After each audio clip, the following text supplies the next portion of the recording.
Hi, I'm Brooks at the Board Game Cavern. Today we're going to teach you how to play The Shining. So grab a torch and let's head to the Overlook.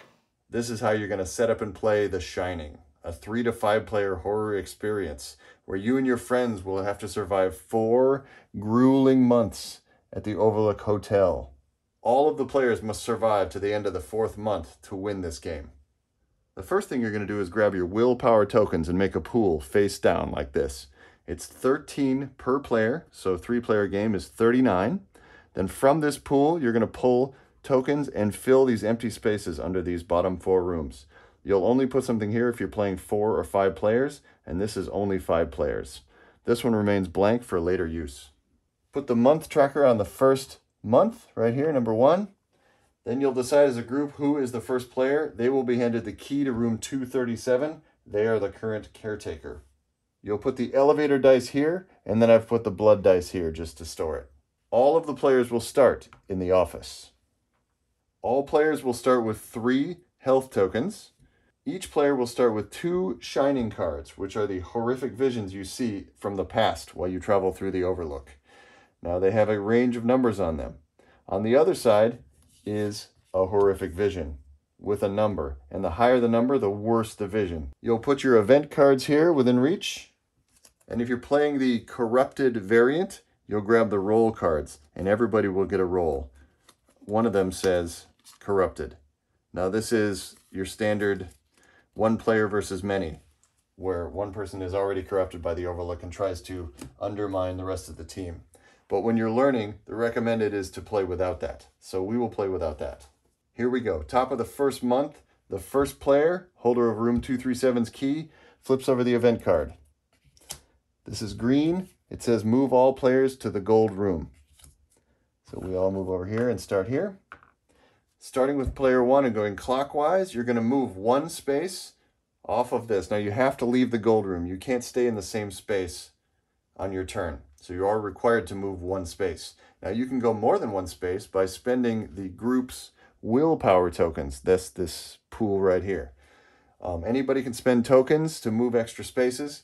You only have this much willpower for the entire game. If this ever is empty, then you get an extra hit on you if you ever get attacked by somebody else. So player 1 is going to go ahead and move 1 space to the kitchen. Kitchen says take 1 token. I may move another player to an adjacent location. Maybe I'll pull this guy over here. And I'm going to take one of these. I want a nice powerful one, so I'm going to pull a 4, which is an axe. Now, there is a danger.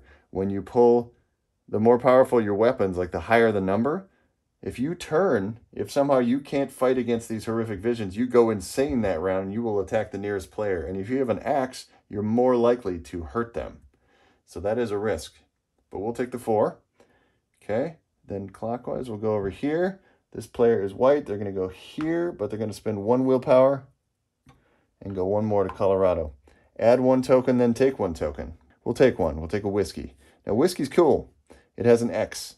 So whiskey kind of multiplies as it goes.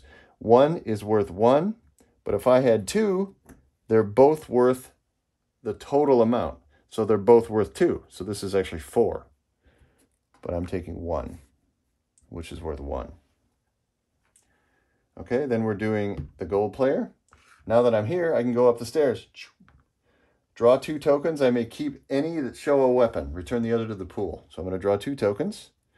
Keep any that have a weapon. One's a baseball bat, just like Wendy. I'm going to put that here. And return the other one to the pool. That is the end of our move round. After every player has taken a turn, a new round begins. The first player discards the current event card and pulls the next one. Now, if it's the same color, if you have 2 of the same color at any time, that triggers the end of the round. So we go through 1 more time with everybody, and that's the end of the round. We do the shining phase. Okay, let's say we finished the round. Now it's the shining phase. Starting with the first player, we're going to flip over our horrific visions and experience them 1 at a time. We add them up. 2 plus 3 is 5. That's how scared we are. We have 7. We need to have 5 or more. We are fine. If we had less than 5, we would go insane and attack the nearest player. But we're okay. Now, this player has 3. Oh, 3. 2 plus 1. A tie means they don't go insane. That was close, even though they saw the twins. All right. 3 and 2 is 5. We have 4. And remember, these are each 2 because there's 2 of them. So that's 4. So 8 and 5. We easily beat that one. Okay, nobody goes insane this round. Well done. Now let's say this player only has an axe for a 4 and they have a 5 to beat. He did not beat it. Therefore, this player is possessed. So white player is possessed. They have to move to the closest fellow caretaker. In this case, it's actually here because the hedge maze is a separate location. So they wouldn't go to the hedge maze from the house. So they attack right here in the caretaker's apartment, just like he did with Wendy. The possessed player is going to grab this dice with all the weapons on it and the blood dice and roll them both. Now, if they roll the weapon, any weapon that they have, in this case we rolled an axe and we have an axe, that's a hit. So they hit for 1. And if you roll a blood splatter, that is another hit. So that's 2. This is what I was talking about, being more dangerous when you have a weapon. So this player is down to 1 hit point.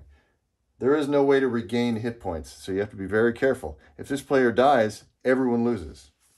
One quick note on the elevator. You can travel upstairs and downstairs through the elevator space, but anytime a character enters the elevator, they have to roll the elevator dice. If they roll anything but the elevator doors, they're safe. But if they roll the elevator doors, that means they've seen the blood come down the hallway, as in the movie, and right here on the board, they lose 1 heart. The last phase is the cleanup phase. Each player discards their shining cards. They discard their willpower tokens. Face-up event cards are shuffled to the bottom of the deck. The first player passes room 237 key to their left. And then you have to replenish the willpower tokens from your pool that you took during the game to start the round. Now each player should receive 2 more shining cards, face down.